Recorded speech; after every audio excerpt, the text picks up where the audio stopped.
nosotros, aunque ya me decía que hace, ¿qué? 5 años, ¿verdad? 5 años. La vez pasada.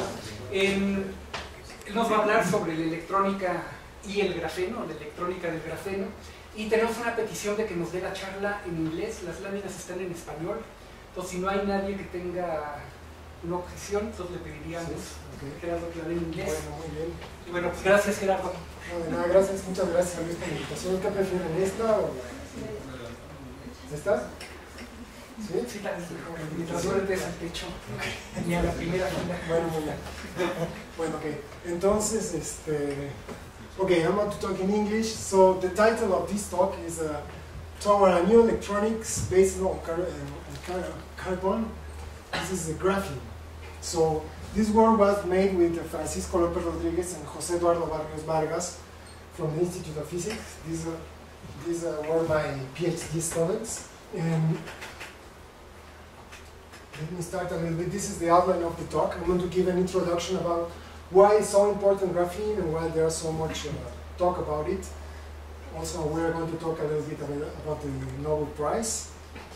Then we are going to talk, if we have time, about all these topics that we have been working in the Institute of Physics. Basically, we have been working with defects of doping.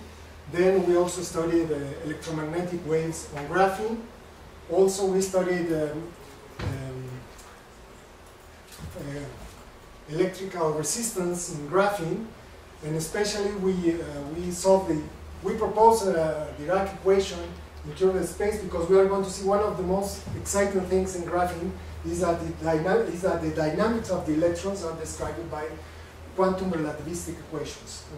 There's a big history about that, and if we have time, we are going to show some designs that we made concerning nanotransistors and nanowires, and then we are going to give the conclusion. So let me start just a little bit with some reflection about the importance of carbon in new materials. So this is the, some years ago, Airbus was making this plane that it was supposed to be to replace one of the medium range planes, and they proposed this design based on aluminum with lithium.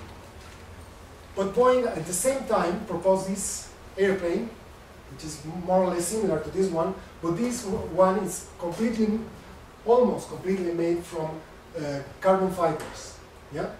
So in fact, nobody wanted this plane, and eventually Airbus went to redesign this plane, and they lost something like 4 or 5 years. So this thing completely won the market because this company was not able to produce something with this new technology. And in fact, these are some words that the director of the company of Boeing say that the future is plastic. So basically, nearly 50% of this airplane is made from this composite made from carbon. So this was a huge lesson because nobody thought that it was possible to build a plane made from plastics. And eventually, of course, there are many difficulties, but there are many advantages. If we look at a traditional plane, we can see that they are built by small plates of aluminum. These take a lot of work because you need to solder and everything. And if we look how this new plane is built, it's basically it's made just by how do you say it, by wool? Spinning? Weaving the fibers. So in fact, they cut, for example, the windows and so on. So there are many advantages. The first one is obvious, is that the carbon is much more is lighter than aluminum, and everybody knows that carbon bicycles are much better than aluminum, much better than the iron, but of course the price is higher, but this is due to the technology basically, not due to the material. But the price and the difference is huge, having a composite bicycle. So it's the same in history here. There are other advantages. For example, this is more resistant than this for the compression cycles. So for example, this this cabin can be pressurized at a higher pressure, and that's much better because also the content of humidity in the plane is much better. The windows are bigger here because also this thing is more resistant to this kind of stress. So there are many advantages compared to this one. There are other disadvantages. For example, if a lightning strikes this plane, this is a huge problem because there is no way of, this is not a Faraday box, so they need to put some wires inside it to avoid that problem.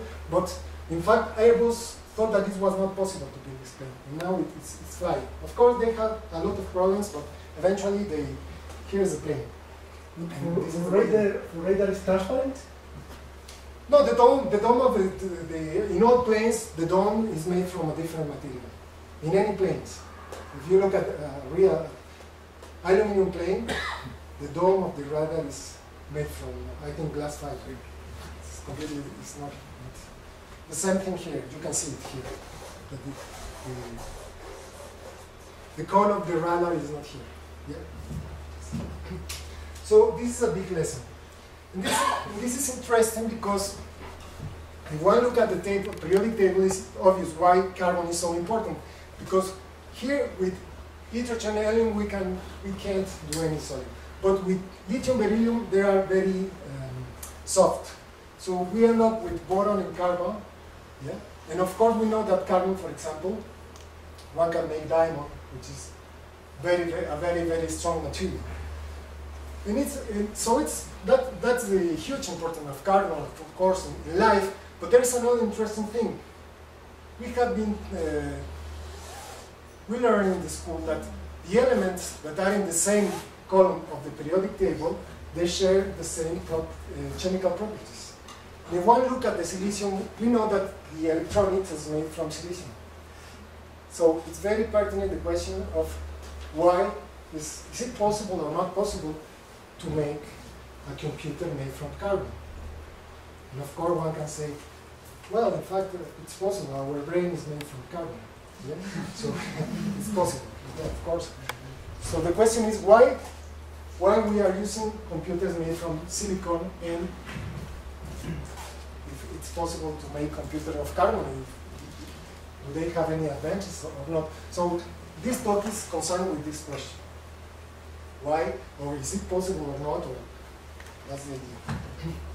So, and in fact this is interesting because if we look at the technology, computer science, technology of computers, we can see that in fact most of the advancement in the technologies was just the ability to make transistors smaller. So this is the first transistor. Yeah? You can see that it's more or less the same of this guy, I think is Barbino copy, I don't remember. But this is a very famous photo. Yeah? So here we have, in the 70s, they were able to put all these transistors in these areas. Yeah? So for example, these integrated circuits, they have thousands of circuits. But then, in the 80s, 90s, we arrived to make it was possible to make and to put into a given area millions of these transistors. But basically, the material is the same. So in fact, there is a very well-known law that is called the Moore's law that tells you that the number of transistors that you can put in a certain area doubles each 14 months, something like that. I don't remember 14 or something like that. That means that the growth is exponential. So if we put here the year, so this is the 70s, 80s, 90s, 2000, and here we have the logarithm of the year, and we have the logarithm of the number of transistors. They follow a straight line. So basically it's a power law. And in fact, for example, here we have Pentium 1, Pentium 3, Pentium 4, etc. and so on. It's very interesting because in fact it was possible to extrapolate this graph to other computation in mechanical computations, or using, for example, hand machines. So in fact, this is very interesting because one can go many centuries ago in the power computing. Eh? One can go to the past. To the past, okay. Exactly. That's interesting. But the point is that we have Pentium 1, Pentium 3. So for example, each of these ones are chips of the Pentium 4. So these are around 40 nanometers. And now they are producing transistors of around 20 nanometers. But there are many problems. The first one is that they are reaching a physical limit, because with silicium it dissipates a lot of heat in each transistor, and in fact that makes the how do you call it? The surface of the transistor, the interfaces inside the transistors, very unstable. It's like a frying pan, like putting a drop of water in a frying pan. Yeah, it evaporates, in fact. So they have a lot of problems with that. There's a lot of leaking of the electrons. And in fact, one can see that because in recent computers, one can buy processors, double, quadruple, things like that, because it's really getting very difficult to scale the number of transistors inside a given area.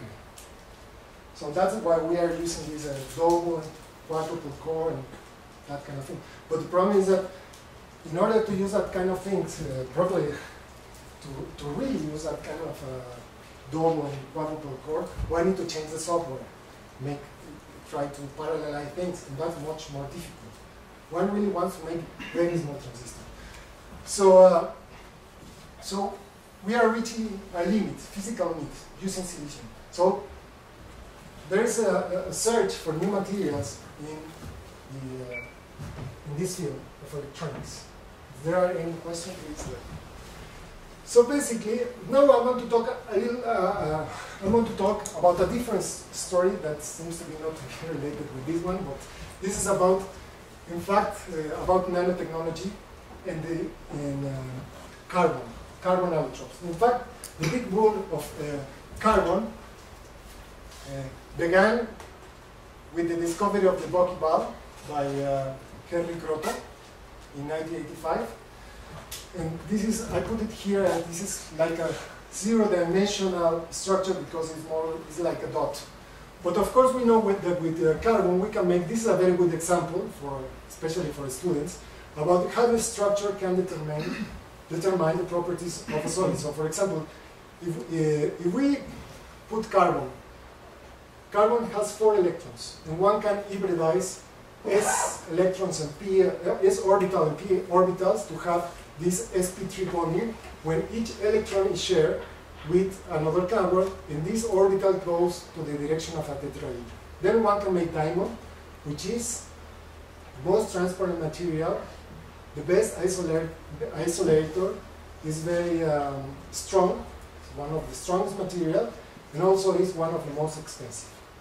On the other hand, one can also use with carbon, if these orbitals hybridize in this way, so we have, in each plane we have covalent bonding in the plane, because we have 3 electron pointings to the direction of a triangle, and we have 1 electron here that is almost free. This is called the sp2 orbital, and this is going to be very important for us. Well, we can have graphite. Graphite basically is just a piling of 2-dimensional sheets of carbon in an hexagonal lattice. And this material is black, this is metallic, and this is very cheap, and also very soft. In fact, we use it to draw, we use them in pencils, because this is very soft. So it's very expensive, very cheap. Now, this is 3-dimensional materials. So this is also very interesting because this material is very, when one writes, the interaction between these planes is not very strong. So in fact, all these shades are peeling away when one writes due to this thing. So basically, this is going to be interesting for us because we have 1 free electron here, so the interaction here is very weak inside the plane. So eventually, in 1993, the people discovered that it was possible to make nanowires, 1-dimensional nanowires. But nobody thought that it was possible to obtain only one sheet of carbon, basically because there is a theorem, we are going to discuss a little bit, there is a theory in statistical physics that says that it's not possible to have an ordered system or a system with a long-range order in 2 dimensions. This is called the Mermin-Wagner theorem, and there are many formulations. So, in fact, in 2005, this material was discovered. And it was discovered in a very simple way. I'm going to show you how they discovered this material. In the computer algorithm.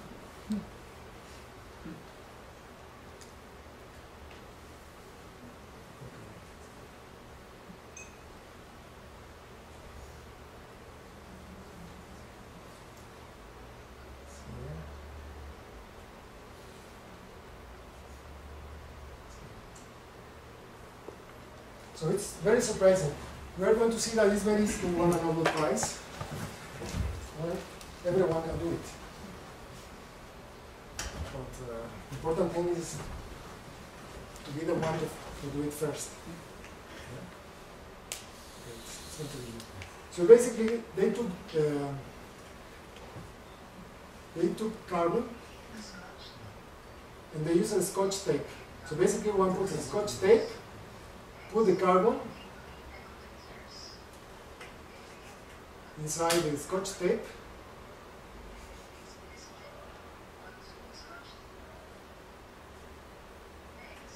and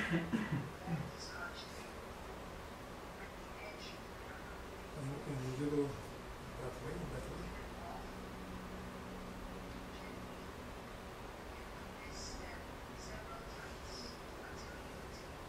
So basically, you are peeling the different layers of graphene. Sorry. So you do it after you get something that is nearly transparent. Then you transfer to a quartz wafer.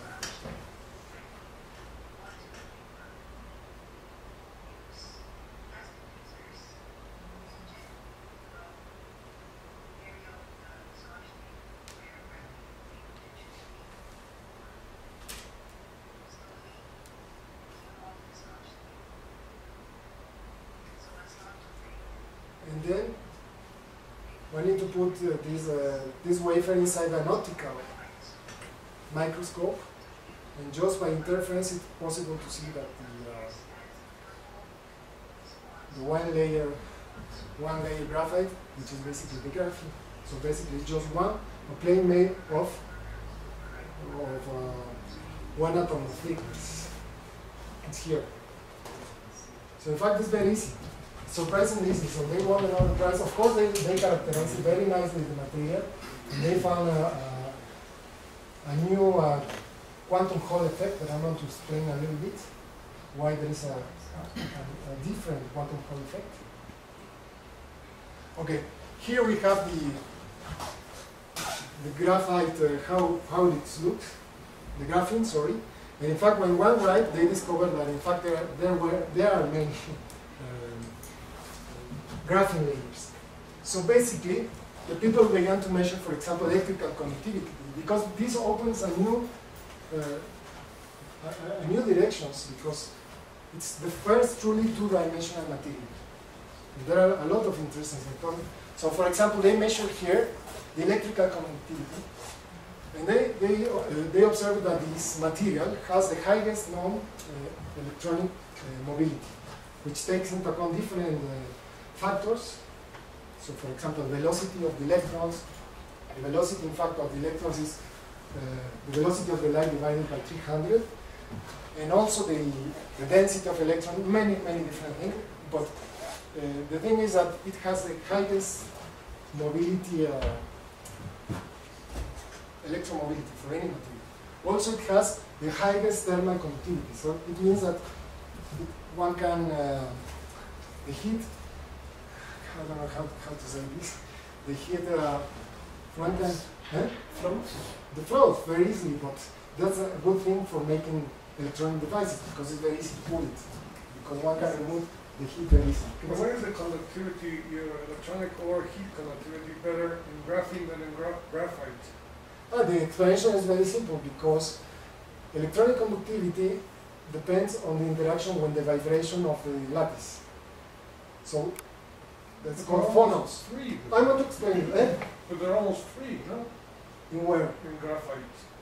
They're almost free, but you have all, but you certainly have another direction. You have interaction. Here you will remove any other interaction with the up and down. It's like the difference between living in a house and an apartment, you know? Because you have noise all the time. I know it because I used to. It's a huge difference because you have noise. Yeah. So in fact, they discovered also that the strongest material, and of course, is bidimensional. It has a lot of many properties. And also, in fact, there is a discussion why the Nobel Prize Commission gave this prize to this guy, because there are many promises. Yeah, but the question is, well, is it really so interesting? And the question, yes, because there are many new physics, I'm not explaining why, new physics and a lot of new technological applications. So that's why it's so important. It's one of the hottest research topics in the world at this moment. So, but first of all, it's because it's the first two-dimensional crystal. In fact, it violates a fundamental prediction that is in almost all books of statistical mechanics. Is the Wagner-Mermin theorem. Also, Landau working a little bit, is saying that it's not possible to have long-range order in two dimension or in one dimension. The same because any thermal fluctuation destroys orders. It's like it's not possible to have a ferromagnet in one dimension because any thermal fluctuation just destroys all range order. So that's very interesting. But also, there are other important things. First, of course, it has the highest electromobility at low temperature. This is the lowest resistivity substance node at room temperature. Also here, very important, it has a huge coherence length. Usually, in a real material, it's not possible to see quantum effect because the wave function loses the coherency. Because there are collisions, and so basically one sees an average. But here, it's possible, even at room temperature, this coherent length is around micrometers, which is huge. So one is a complete new word for observing quantum phenomena. That's one of the most interesting things here. Also, there is a huge discussion because one observes minimum conductivity in graphene. That means that. Para calcular la productividad, ¿qué área toman en cuenta por la movilidad? ¿Cómo? ¿Qué área toman en cuenta? No, pues justamente esto está tomado por unidad de área, ¿no? Pero es una cosa bidimensional y tiene huecos en medio. Entonces, ¿Cómo que huecos en medio? Pues así como lo dibujaste en la... ¿Dónde lo dibujé que había huecos? No, en la fotografía que pusieron por ahí. Antes. Ahí. Los hexágonos. ¿Los hexágonos qué? Para la conducción, digamos, es para arriba, ¿no? Entonces... No, la conducción es sobre, básicamente el electrón va saltando de un átomo a otro así. ¿Y el área? ¿Cuál es el área de conducción ahí? ¿Cuál es el área de conducción? El área de conducción es sobre el plano. El electrón se va moviendo sobre el plano. La sección transversal de conducción, ¿cuál es? O sea, tú lo que dices, pues es prácticamente cero, pues es nada más una capa de átomos, es un área, o sea, no es un volumen, es un área. Pero tuvieron que haber puesto un valor, ¿no? Para calcular conductividad. ¿Cómo? Tuvieron que haber puesto un valor para calcular la movilidad y la conductividad. ¿Un valor de qué dices? Pues del área de conducción, de la sección transversal. No, claro, pero eso está tomado por unidad de área, lo hacen por unidad de área, o sea, mides el área, no, la longitud de los dos lados, mides el área, ¿no? Tienes que medir la concentración de portadores, la velocidad, etc. Pues hay una confusión con el área transversal a la corriente, ¿no? Que en este caso es un átomo de... Sí, es un átomo de espesor, bueno, no sé, es 2 átomos. Pero es conductividad superficial, ¿no? Conductividad superficial sí. Son otras unidades que... Bueno, además eso lo miden experimentalmente, ¿no? Pones el campo y lo mides, ¿no? Es como lo midieron, es como que pone 2 electrodos. Además está suspendido el grafeno, ¿no? Sí, pero para dar los valores hay que poner ciertas constantes, entonces ahí quién sabe cómo se toma eso. No, pero yo digo experimentalmente, ese resultado es experimental, cuando se midió es un resultado experimental. No, tú pones el campo... Es que mides corrientes o voltajes, pero parámetros geométricos están raros. Bueno, Luego lo discutimos si quieren. Bueno, entonces, why graphene? Why graphene? First of all, because there's new physics.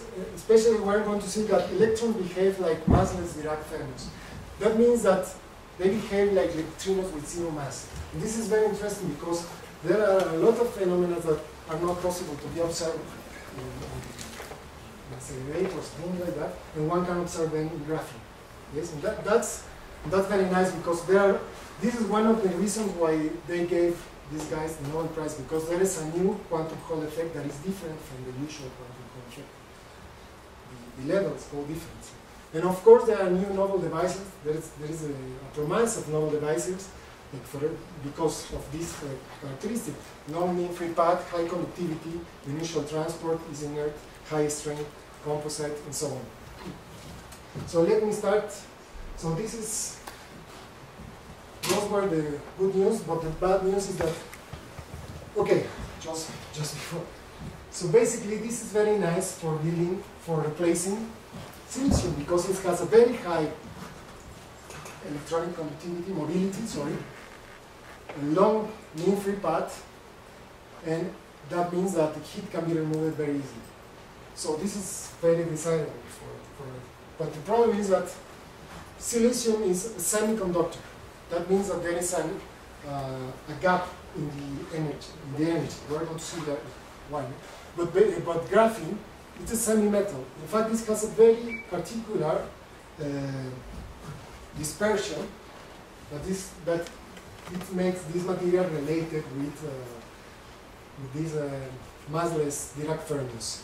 And this is very interesting because this kind of density of states is also very interesting because there is a huge new kind of material, the topological insulators, which is also a new topic of research that is related a lot with this kind of things. So basically the idea is the following. Usually, here if we have the energy, we know that in a usual semiconductor like silicium, all levels are filled till a level that is called the Fermi level, and there is here a band gap that separates the electrons that are in the valence band to the electrons in the conduction band. So in semiconductors, this band gap is it can be thermally activated. It's not huge. In the case of isolator, this band gap is huge. In the case of a metal, this thing is like this. But if we look at graphene, we are going to see that in fact the valence and the conduction band, they touch in a point. In this point, it has a singularity that is called the Dirac point or the Dirac point. And all these properties, and since the Fermi level happens to follow inside this singularity, that's why the properties, electronic properties, are so special for this material. So basically, in fact, this idea of considering graphene as if it's electrons in graphene as quantum relativistic fermions, in fact, it's a very old idea because the people studied graphene since the 40s, especially because graphene is used for the moderator, how do you say in English, moderator? Nuclear reactors. Moderate chain reaction in the nuclear reactors. So you have these rods that folds inside the nuclear reactor. So there was a lot of research on graphite due to that. And in fact, one can solve very easily, for example, the Hamiltonian for the electrons. I'm going to show just a little faster slide, but the idea is that one can solve this thing using something that is called the tight binding approximation. One can suppose that the electrons are well localized, so basically one proposes that the Hamiltonian of the graphene is basically by the sum of Hamiltonians centered at each atom, and these the orbitals are just these molecular orbitals, and this can be solved using this tight binding approximation. Basically one proposes a solution which is basically a linear combination of solutions of each individual atom. This is called the tight binding approximation. This is very well known. The only thing that one needs to do is that one needs to remind that in fact graphene, this is going to be important, this is not a Bravais lattice. This honeycomb lattice is made from two kinds of atoms. So for example, the red one and the blue. because one can see that if one of the definitions of a lattice in a crystal is one need to see the same thing in all places. And here is not the case, because if I see it in the red atom, I see a blue here. But if I'm sitting here, I see a red atom here, in the other direction. So basically, this is basically a lattice that contains two kinds of atoms, and this kind of lattice is called a bipartite lattice, because if I start in a red atom, if I jump to my neighbor, it's always going to be blue. And this not happen if I'm, for example, in a triangular lattice in which this is connected with this, because I can jump from here to blue, and this is not bipartite. And this is very important for the properties, in fact. In fact, this is the whole history hidden. But basically, one needs to propose two solutions, A and B, and eventually it happens that one can arrive to this thing, and this is called this is the electronic dispersion relationship that gives you the energy of the electrons as a function of the momentum. Since this is a one-dimensional, two-dimensional system, we have momentum in the direction x, in the direction y, and here we have the energy. So basically, this is the dispersion relation for graphene. And there's a very interesting thing. Here we have this part, the lower one. These are the electrons in the valence band. Yeah? And so all these states are filled here. And this is the conduction band. And they touch in these points, these singular points. And here we have an amplification. This is not good. This is the valence band, and this is the conduction band. So the Fermi energy happens to be here. And here, these two, they touch in a point. This is called the Dirac point. The Dirac point. And this is very interesting because, first of all the electronic properties are determined by electrons that have energy around the Fermi energy. And this is interesting because, for example, in semiconductors, the band edges are always, they have a parabolic shape. But here, they are linear. And in fact, that means that if I look here around the Fermi energy, at the relationship between energy and momentum, it happens to be given by this. No? It's just the momentum multiplied by the Fermi energy, which is basically the slope of this line. Yeah? And we have two signs here also, which is interesting because here we have electrons and here we have holes.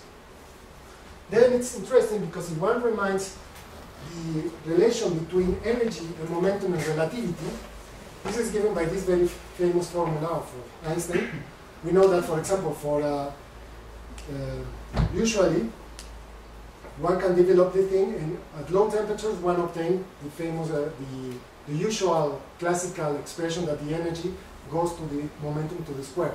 But in the other limit, in the ultra-relativistic limit, or which can only, the ultra-relativistic limit is obtained for particles that fly at the velocity near to the velocity of the light.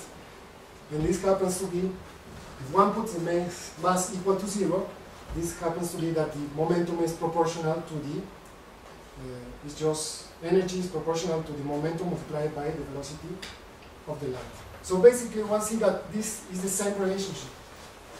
The only difference is that the velocity of the light is replaced by the velocity of the Fermi, which is around C over 300.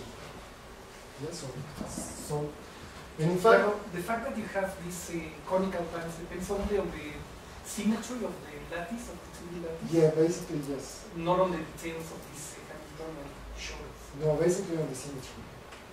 Yeah. And in fact, you can, now the people discover that you can make other different materials, boron and things like that, using these kind of ideas. And also interfaces, which are topological insulators. There is a huge, of course it's a new subject, topological insulators, but basically happens the same thing. At the Fermi energy one also have these kind of things, topological. The difference is that, just for the people that want to know this, in the beryllium zone we have here 4 Dirac cones. And in the topological insulator one only have 2. That's really different.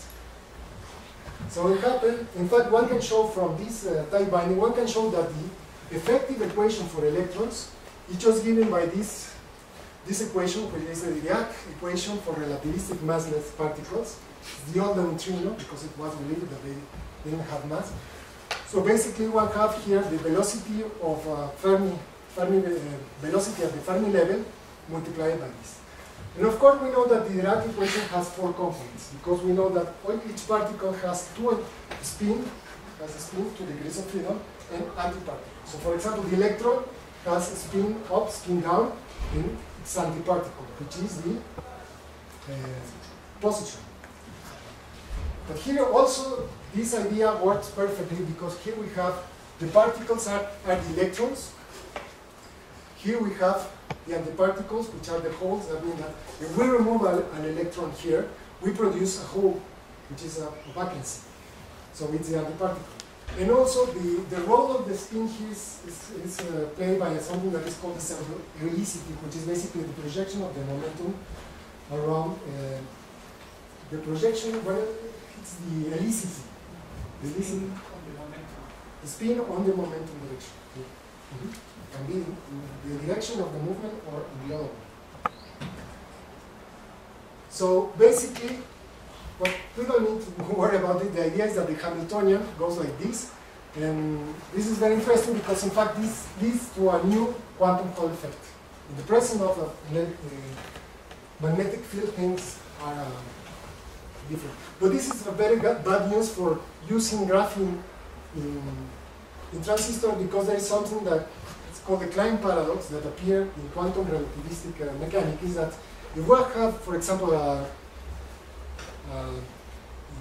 in classical, let's say classical, not classical, or non-relativistic quantum mechanics, if we have here a variable potential and we send particles, the particle has a certain probability of tunneling here, and it can go to the other side with certain probability. But it happens that when this one have a relativistic particle, in certain directions, one can have that this thing is going to be transmitted with probability 1, because for even if this potential is repulsive. And this is exactly because in relativistic quantum mechanics, particles can change to antiparticles. Yeah? So one can change. So if this thing is repulsive for this thing, for the antiparticle is attractive. And since the mass is 0, one can generate a pair. This is related with pair creation. And here it doesn't cost any energy, because pair creation, the energy is m multiplied to the velocity of light to square. And here the mass is 0, so there's no energy needed in order to create a pair. So that's bad news, because usually for a transistor one need to have a source of electrons, one have electron flow in a train, and one control the flow by so the idea is how to control these things by using this kind of thing. And I'm going to show you just a flavor of the thing that we are doing, because we are doing many things, but basically I'm going to say a little bit about doping effects, because we say that these ideas work very nicely only if the potentials are huge. But if one considers local disturbance, like for example chemical doping, the graphene, things change, and this Dirac equation needs to be changed a little bit, and eventually it turned out that one can produce a semiconductor, a narrow gap, and this has been measured for other people. We made a prediction, and in fact it's true. I'm going to show why. Then I'm going to talk how to treat electromagnetic waves. Basically what we did is to consider a two-dimensional system with a Dirac equation and solve the Dirac equation in 2 dimensions with an electric field and other things. But let me start with this one. So basically the idea is very simple. We considered this graphite, and we put some impurities. And basically the thing that we did is, well, we considered the Hamiltonian of pure graphene, and we introduced some impurities. For example, it can be hydrogen, lithium, something like that. It works better with light elements. So basically, we put these things at random with a certain